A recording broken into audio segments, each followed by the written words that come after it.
Eu converso agora com Salvador Raza. Ele é especialista em segurança internacional. Salvador, muito obrigado pela sua presença aqui no nosso CNN Prime Time. Boa noite.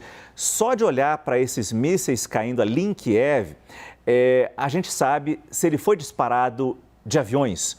A gente sabe se esses mísseis foram disparados de terra. O que a gente sabe sobre as armas que os russos estão usando neste momento, Salvador? Boa noite, um prazer estar com vocês aqui.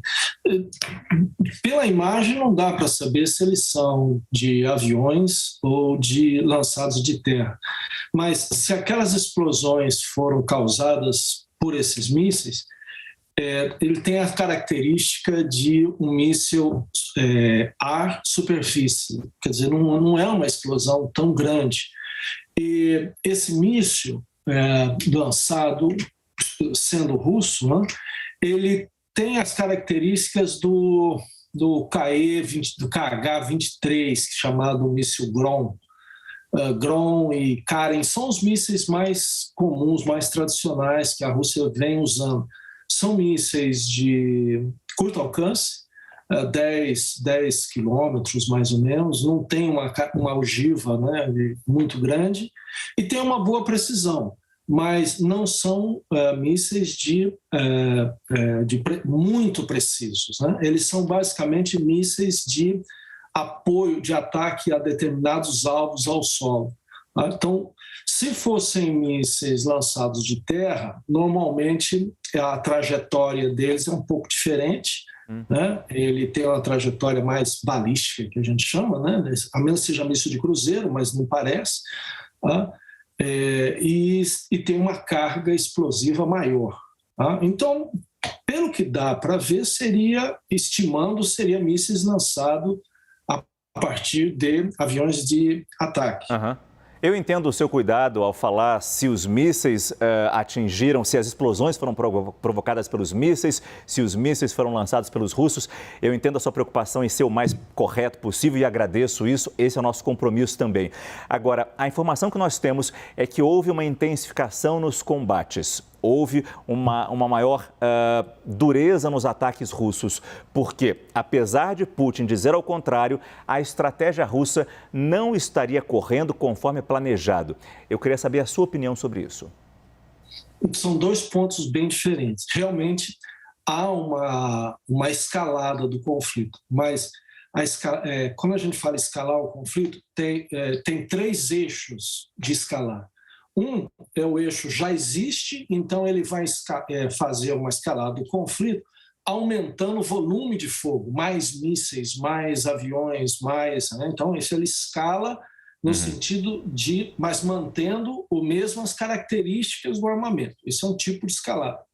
Tá? E, normalmente, essa escalada acompanha um eixo de ação estratégica, que seria a segunda parte. Uma outra escalada é quando ele aumenta o poder destrutivo das armas que já estava usando. Então, ele modifica o tipo de armas que ele vem usando. Né? Então, seria armas, vamos dizer que ele está usando as mísseis, ele usaria as armas que estão sendo muito comentadas, que são as armas, as bombas hiperbáricas ou as bombas de cluster. Vamos dizer, isso configuraria um outro tipo de escalada. E a terceira é quando ele amplia a área ou teatro das operações, né?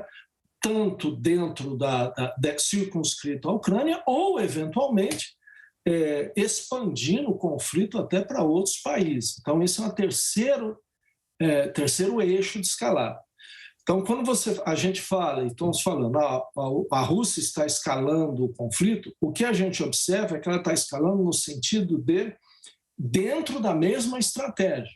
Não parece que ela está usando nem armas muito mais sofisticadas ou poderosas, que ela tem, e nem ampliando a área, ou seja, expandindo. Apesar de ter tido sobrevoos, parece ter tido sobrevoos sobre a Suécia, alguns confrontos também mais ao sul, parece que a escalada é nesse sentido. Agora, Então, professor, desculpa se eu cortei o senhor, mas é porque a gente está vendo a imagem dos reforços que chegariam, que estão parados nesse momento em direção à capital, Kiev. Ao mesmo tempo que a gente vê esses reforços ou esse poderio militar se dirigindo à capital ucraniana, a gente sabe que há reforços de munição e armamentos sendo enviados pelos aliados. A minha questão é se são suficientes para garantir uma resposta à altura do que nós vemos os russos deslocarem nessa invasão. Olha, não. Mesmo que os aliados, vamos chamar aliados, né? Todos os elementos estão, vamos chamar isso. Mesmo que a OTAN e outros consigam mandar armamento, ele será limitado, tanto em qualidade quanto em sofisticação, para enfrentar um exército russo que está se emassando. Só lembrando o seguinte, quando começa a guerra, meses antes da guerra, só uma comparação, a Força Aérea Russa tinha, não Força Aérea, a Rússia tinha algo em torno de mais de 4.000 aeronaves de alta performance. A Ucrânia tinha menos de 400 e bem sucateadas. Então, isso antes da guerra. Quando começa, o primeiro esforço da Rússia é neutralizar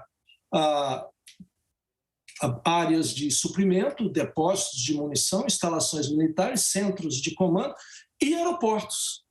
Então, você neutralizando esses aeroportos, por mais que você mande o avião que está sendo desmontado na europeia e mandando, ele vai decolar da onde?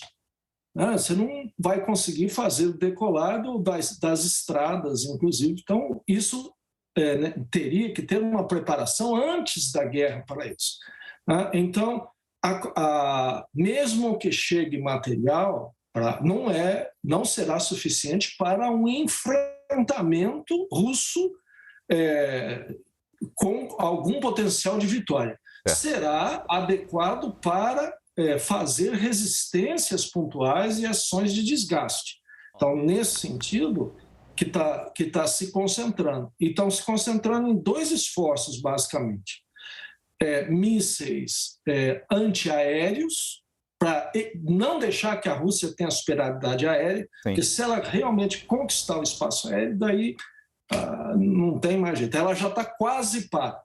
Então, esses mísseis são do tipo Stinger, mísseis leves lançados de longe. E tem um outro, que é um chamado Javelin, que é um míssil contra tanques. Desculpa cortar o senhor, professor, mas é que o nosso tempo encerrou e o que o senhor falou foi ótimo já. A questão aérea, neste momento, é o que a gente vai ter que prestar atenção nos próximos dias e especialmente também o quanto de ajuda vai conseguir chegar via Polônia, via qualquer outro país da OTAN, dos Estados Unidos, para municiar as tropas ucranianas. Eu conversei com Salvador Raza, especialista em segurança internacional. Muito obrigado pela sua presença, pela sua entrevista com a gente, pelas suas explicações. Professor, boa noite. Boa noite. Obrigado.